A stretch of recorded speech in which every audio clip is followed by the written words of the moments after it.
Assalamualaikum warahmatullahi wabarakatuh. Selamat pagi. Perkenalkan kami dari kelompok 1 akan mempresentasikan mengenai upacara kenegaraan Hari Kemerdekaan Republik Indonesia.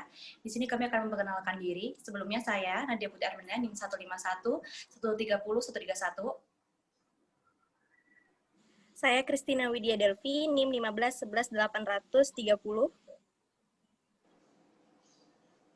Saya Alif Satriarus Duardana, NIM 151180007. Saya Dewandra Tegar Saputra, NIM 151180103. Saya Batari Aringganafi, NIM 15 11 80123. Saya Reza Kiramalia, NIM 15 80125. Oke, di sini saya akan menjelaskan tentang rancangan kegiatan protokol pada upacara kemerdekaan Republik Indonesia. Nah, yang perlu ditentukan pertama kali adalah waktu dan tempat pelaksanaan. Di sini waktu pelaksanaan upacara kemerdekaan Republik Indonesia adalah hari Senin pada tanggal 17 Agustus 2020 pukul 07 waktu Indonesia Barat, bertempat di Istana Merdeka. Selanjutnya adalah daftar petugas upacara kemerdekaan Republik Indonesia. Nah, di sini daftar petugasnya yang pertama adalah Inspektur Upacara oleh Presiden Joko Widodo, Komandan Upacara oleh Kolonel Infanteri Muhammad Imam, Perwira Upacara ada Brigadir Jenderal Syarifuddin, Pembawa bendera merah putih ada Aisyah Rahmawati, selanjutnya ada Pembentang bendera oleh Muhammad Fani Nurwibowo, Bagas Sadrawijaya, dan Zaini Fahmi. Dan yang terakhir ada pembaca teks proklamasi oleh Irman Gusman. Nah, selanjutnya masuk ke tahap persiapan. Nah, yang pertama kali dilakukan adalah menyusun panitia upacara kemerdekaan Republik Indonesia. Nah, ini dilakukan jauh-jauh hari sebelum hari H untuk penyusunan panitia upacara ini. Dan ini dilakukan oleh Sekretariat Kepresidenan. Selanjutnya, setelah panitia upacara kemerdekaan tersusun, tugasnya adalah menyusun daftar para pejabat atau tamu undangan yang akan hadir. Ini juga dilakukan jauh-jauh hari sebelum hari H. PIC-nya sudah masuk ke panitia pelaksanaan. Selanjutnya, setelah menyusun daftar pejabat, panitia bisa menyusun tata tempat duduk para pejabat dan tamu undangan. Selanjutnya, bisa menentukan pakaian yang akan dipakai oleh para pejabat dan tamu undangan.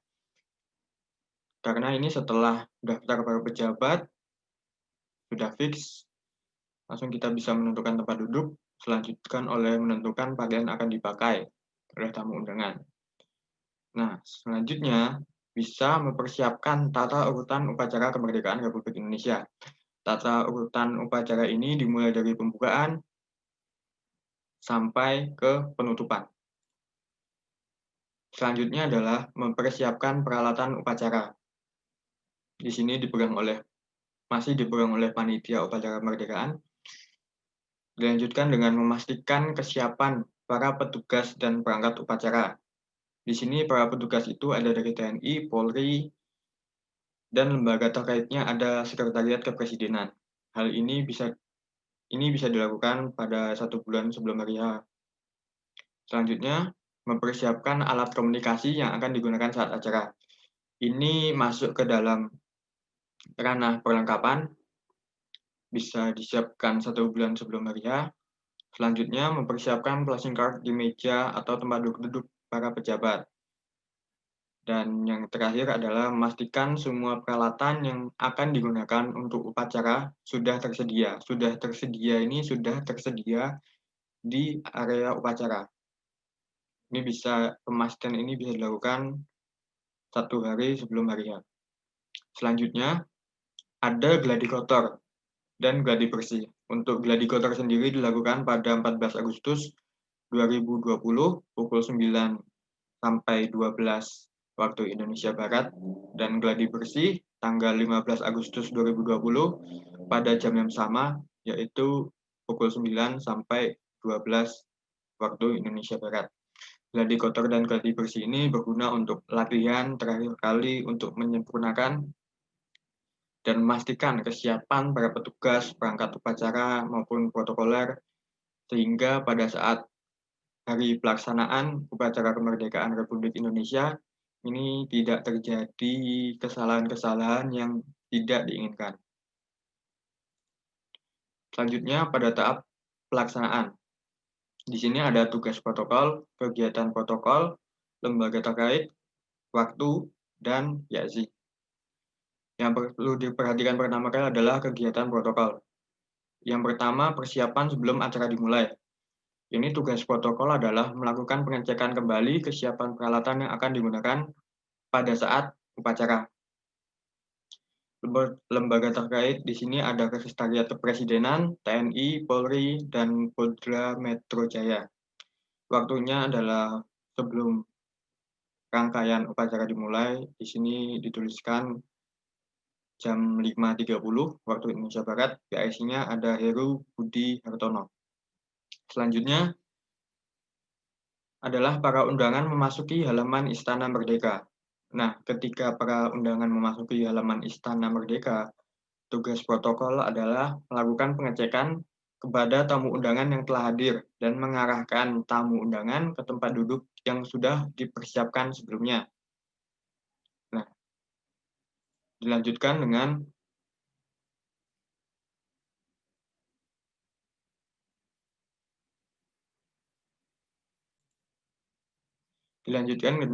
acara kesenian sebelum acara dimulai.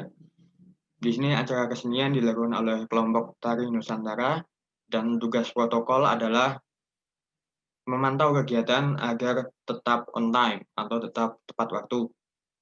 Selanjutnya, kegiatan selanjutnya ada arak-arakan bendera negara, sang merah putih, dan naskah proklamasi dari Monas menuju Istana Merdeka. Di sini lembaga terkaitnya ada Polda Metro Jaya, TNI, dan Polri, dipimpin oleh Kompol Arga Dija Putra. Nah, tugas protokol di sini tetap masih memantau berjalannya kegiatan, waktu berjalannya kegiatan.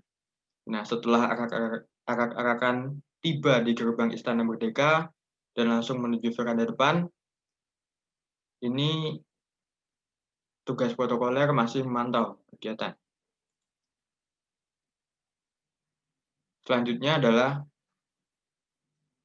ketika komandan upacara memasuki lapangan upacara, komandan di sini dipimpin oleh Muhammad Imam Gogor, dan tugas protokoler masih menjaga ketepatan waktu. Nah, ini ketika Presiden Joko Widodo bersama Ibu Negara dan Wapres Yusuf Kala memasuki tempat upacara, ini sebelumnya disiapkan dulu pada pukul 9:50 waktu Indonesia Barat, yang lembaga terkaitnya adalah Pas Pampres. Di sini tugas protokoler memposisikan Presiden Jokowi bersama Ibu Negara serta Wapres beserta istri untuk memasuki tempat upacara. Nah, selanjutnya setelah Bapak Presiden dan Wapres sudah siap, ini protokoler bisa mengarahkan Presiden Jokowi bersama Ibu Negara, Wapres Yusuf Kala bersama istri untuk duduk di tempat yang sudah disediakan. Nah, detik-detik proklamasi. Ini tugas protokoler masih memantau agar on time atau tepat waktu. Nah, selanjutnya kegiatan protokoler ada pengibaran sang saka merah putih diiringi lagu kebangsaan Indonesia Raya, penghormatan dipimpin oleh komandan upacara. Ini dilakukan pukul 10.21 waktu Indonesia Barat. Masih tetap memantau protokoler. Ketika flight pass pesawat TNI AU, sebelumnya protokoler harus sudah berkoordinasi dengan pihak TNI AU yang dipimpin oleh Letkol Ian Fuadi. Nah, selanjutnya ada persembahan paduan suara oleh Gita Bahana Nusantara. Nah, di sini sebelum ada pertunjukan paduan suara dari Orkestra Gita Bahana Nusantara, protokoler bisa bagian perlengkapan bisa menyiapkan sound system agar dapat berfungsi dengan baik. Selanjutnya, ketika Presiden Joko Widodo bersama Ibu Iriana Joko Widodo beserta Wapres dan istri meninggalkan tempat upacara, protokoler bisa memandu Presiden Jokowi bersama Ibu Negara serta Wapres Yusuf Kala untuk meninggalkan tempat upacara. Ini lembaga terkaitnya dan bisa bekerja sama dengan Pas Pampres. Presiden Jokowi meninggalkan tempat upacara pukul 10:53 waktu Indonesia Barat. Dan yang terakhir, ketika acara selesai, tugas protokoler adalah memandu tamu undangan yang ingin meninggalkan area upacara. Ini dilakukan pada 10:55 menit waktu Indonesia Barat. Nah, sehingga pada pukul 11 tepat waktu Indonesia Barat ini diharapkan tempat lokasi upacara ini sudah clear dari tamu-tamu undangan dan dari para pejabat. Sekian dari saya, lanjut ke teman-teman yang lain. Baik, saya akan melanjutkan presentasi dari teman saya, yakni tentang tata urutan upacara kemerdekaan Republik Indonesia. Nah, tata cara upacara kemerdekaan Republik Indonesia ini terdiri dari 3 persiapan. Yang pertama, ada acara persiapan, pokok, serta penutup. Acara sendiri terdiri dari atas, pertama, setiap pemimpin barisan menyiapkan barisannya. Kedua, pemimpin upacara memasuki lapangan upacara. Ketiga, penghormatan kepada pemimpin upacara. 4. Laporan setiap pemimpin barisan. Kelima, pemimpin upacara mengambil alih pimpinan. Next. Acara pokok yang terdiri atas 1. Pembina upacara memasuki lapangan upacara. 2. Penghormatan umum kepada pembina upacara. 3. Laporan pemimpin upacara. 4. Penaikan bendera merah putih diiringi lagu Indonesia Raya. Next. Kelima, mengheningkan cipta. Keenam, pembacaan teks Pancasila. Ketujuh, pembacaan teks pembukaan Undang-Undang Dasar 1945. Kedelapan, amanat pembina upacara. 9, menyanyikan lagu wajib nasional. 10, pembacaan doa. 11, laporan pemimpin upacara. 12, penghormatan umum kepada pembina upacara. 13, pembina upacara meninggalkan lapangan upacara. Next.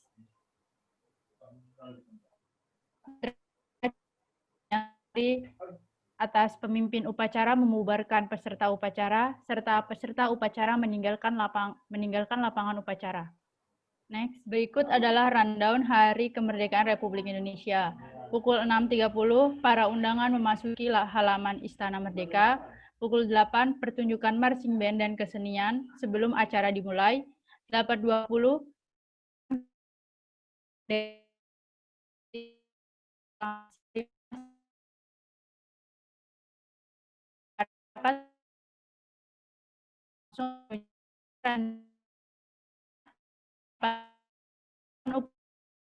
lapangan upacara. 9.49, komandan upacara memasuki lapangan upacara. Next.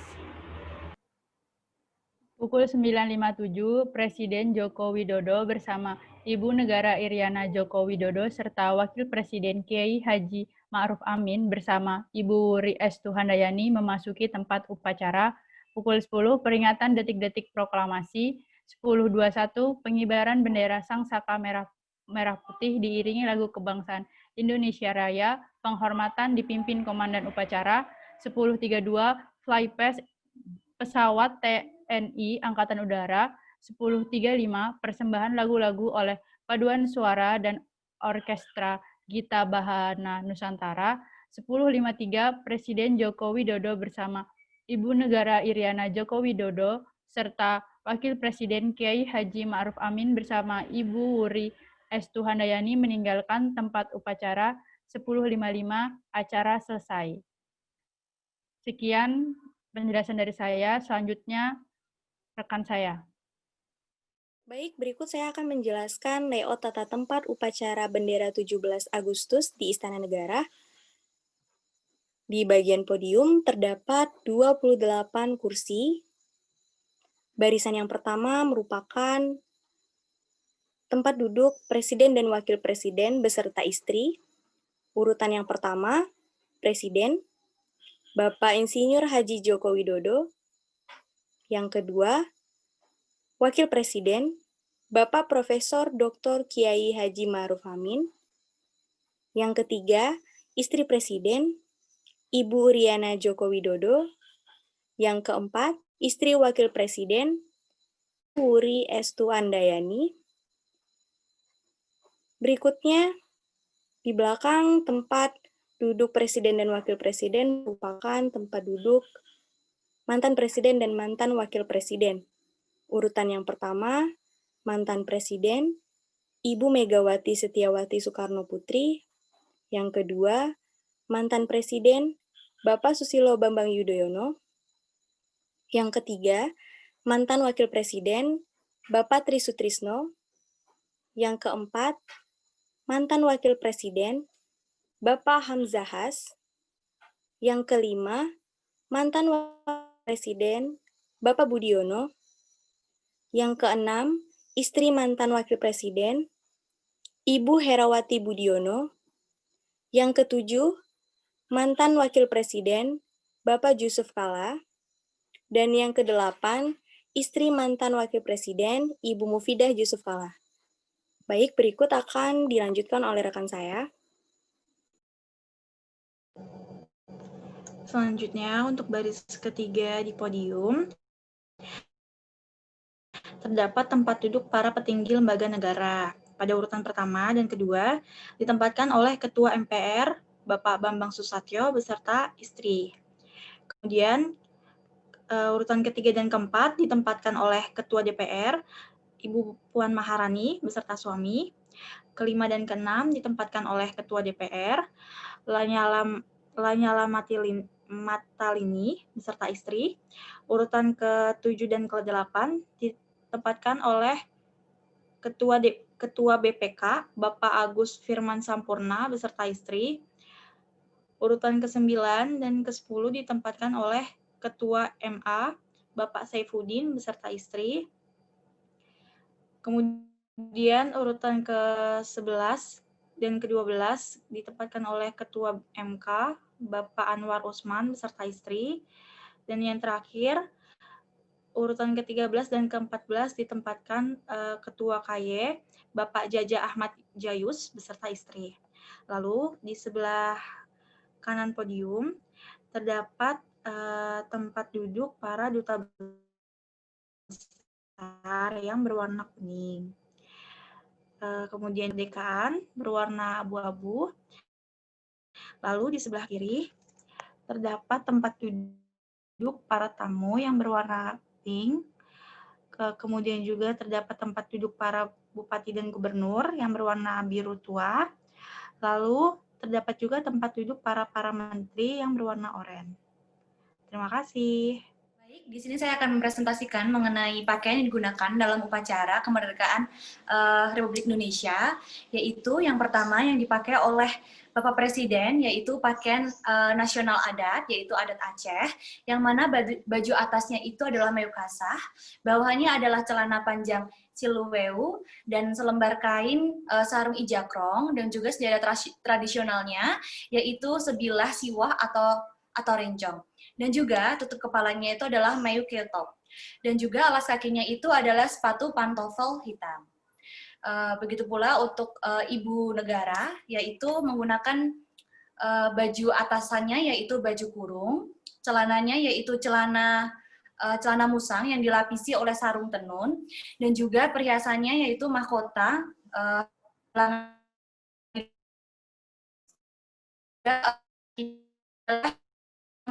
berwarna hitam. Selanjutnya adalah pakaian yang digunakan oleh Wakil Presiden.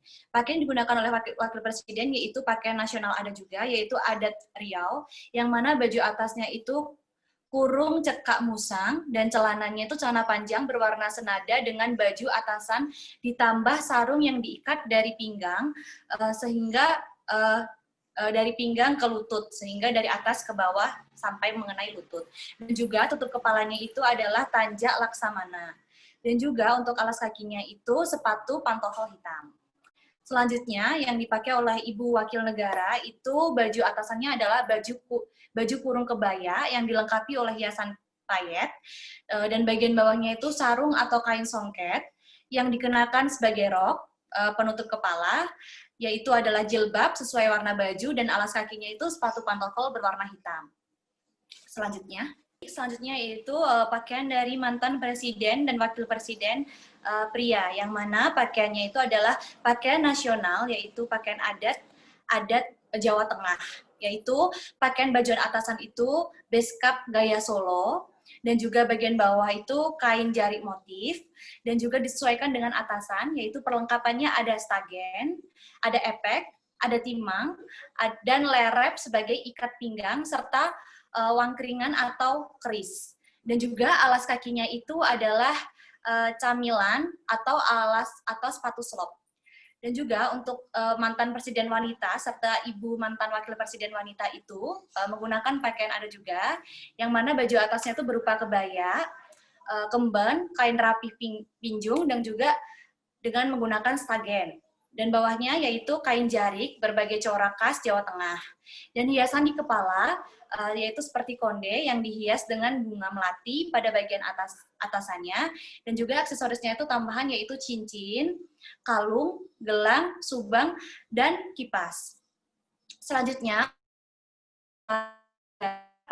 ketua yang menjabat beserta pasangan menggunakan pakaian adat nasional berdasarkan 34 provinsi yang ada di Indonesia dengan syarat sopan serta rapi.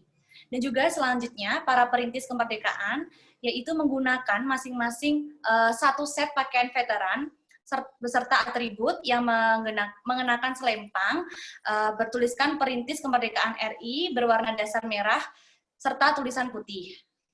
Baik, next selanjutnya. Pakaian yang digunakan oleh para duta besar pria itu menggunakan pakaian sipil lengkap yang berlaku baik untuk para duta besar bersama pasangannya, yaitu bagian pria itu baju atasannya yaitu jas warna gelap serta kemeja lengan panjang putih, dan bawahannya itu adalah celana panjang yang sama dengan warna jas. Atributnya adalah dasi dan atau kopiah dan juga alas kakinya itu sepatu pantofel hitam. Sedangkan bagi duta besar yang wanita, yaitu menggunakan baju atas jas warna gelap serta kemeja putih, bawahannya rok atau celana panjang yang warnanya sama dengan jas. Sedangkan atributnya yaitu jilbab bagi yang menggunakan, dan juga alas kakinya itu seperti sepatu pantofel hitam. Selanjutnya yaitu para menteri. Para menteri itu menggunakan, seluruh para menteri itu beserta pasangannya itu menggunakan pakaian adat nasional berdasarkan 34 provinsi yang ada di Indonesia dengan syarat bebas, sopan, dan rapi. Selanjutnya yaitu para gubernur dan bupati serta pasangan. Itu menggunakan pakaian adat juga nasional dari 34 daerah yang dijabat atau dipimpin, berlaku juga untuk pasangan-pasangan mereka masing-masing, gubernur maupun bupati, dengan syarat sopan serta rapi. Mungkin sekian penjelasan dari saya mengenai pakaian yang digunakan dalam upacara kenegaraan Hari Kemerdekaan Republik Indonesia. Presentasi selanjutnya akan dilanjutkan oleh rekan saya. Terima kasih. Berikutnya adalah perlengkapan protokol berupa tempat, bendera, daftar urutan data tempat, daftar urutan acara, Master of Ceremony atau MC, lagu kebangsaan, perlengkapan elektronik, ada juga laptop, mikrofon, speaker, proyektor, dan transportasi mobil dan berupa plakat. Next. Lalu ada beberapa hal yang harus diperhatikan terkait perlengkapan protokol, yaitu tempat di mana acara itu akan dilaksanakan, kedua adalah bendera, jenis bendera apa saja yang harus disiapkan, dan memastikan posisi bendera berada pada posisi yang benar. Yang ketiga, mengetahui siapa saja tamu undangan yang akan datang agar bisa menempatkan sesuai jabatan tamu undangan tersebut. Yang keempat, mengetahui urutan acara yang akan berlangsung sehingga tidak terjadi sesuatu saat acara berlangsung. Yang terakhir adalah menyiapkan MC untuk acara tersebut. Lalu menyiapkan lagu kebangsaan dengan teliti sehingga tahu kapan lagu kebangsaan akan diputar. Lalu termasuk acara resmi atau kenegaraan, upacara bendera atau bukan acara bendera. Ada perlengkapan elektronik yang dibutuhkan seperti laptop dan proyektor untuk menampilkan lirik lagu kebangsaan ataupun untuk menampilkan materi yang akan disampaikan. Menyiapkan mikrofon untuk MC dan mimbar untuk pidato sebagai sambutan, dan menyiapkan speaker untuk mendengarkan lagu kebangsaan. Ada juga jenis kendaraan yang disiapkan adalah mobil. Biasanya menggunakan mobil dengan bendera kenegaraan di depan. Seperti yang sudah kita lihat-lihat acara-acara resmi atau tidak resmi, biasanya para wakil negara menggunakan mobil dengan bendera yang berada di depan mobil. Yang terakhir ada plakat, yaitu untuk tanda serah terima kasih untuk moderator dan ketua umum yang. Terima kasih. Baik, mungkin sekian presentasi dari kelompok kami. Kurang lebihnya kami mohon maaf. Wassalamualaikum warahmatullahi wabarakatuh. Terima kasih. Selamat pagi.